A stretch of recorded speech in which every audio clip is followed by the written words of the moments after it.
حضرت جابر بن سمرہ رضی اللہ تعالیٰ عنہ فرماتے، میں حضور کے پیچھے نماز پڑھا کرتا تھا اور خطبہ جمعہ بھی سننے کا موقع مجھے مل جاتا تھا۔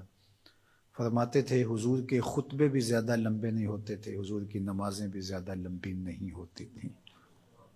یہ ہے لوگوں کے ساتھ حضور کی نماز کا معاملہ، لیکن جب تنہا قیام کرتے ہیں تو اتنا لمبا قیام ہوتا ہے حتیٰ تتورم قدماہ، حضور کے مبارک پاؤں سوج جاتے ہیں، اور میرا رب رب ہو کے کہتا ہے، اے چادر اوڑھنے والے محبوب، ساری رات جاگا نہ کر، کبھی سو بھی لیا کر۔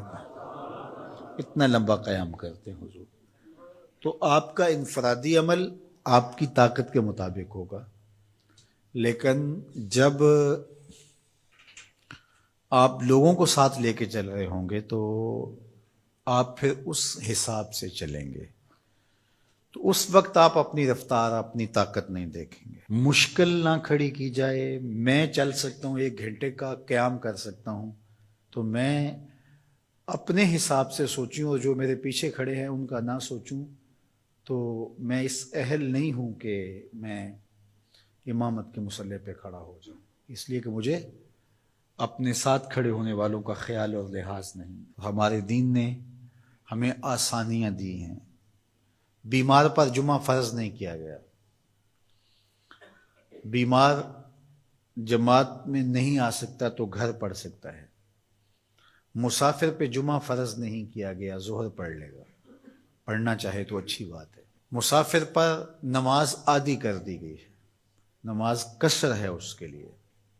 روزے میں اسے چھوٹ دے دی گئی ہے کہ وہ روزہ ترک کرنا چاہے تو کر سکتا ہے، رکھنا چاہے تو رکھ سکتا ہے، وہ اپنے سفر کا حساب لگا لے، اس کی صعوبت کتنی ہے۔ اسی طرح اور بہت ساری چیزیں ہیں شریعت اسلامیہ میں جس پر ہمیں چھوٹ دی گئی ہے، ہمیں سہولت دی گئی ہے۔ ہماری وہ چیزیں جو ہمارے اختیار میں نہیں ہوتی، ہمیں ان پہ پکڑ نہیں کی گئی۔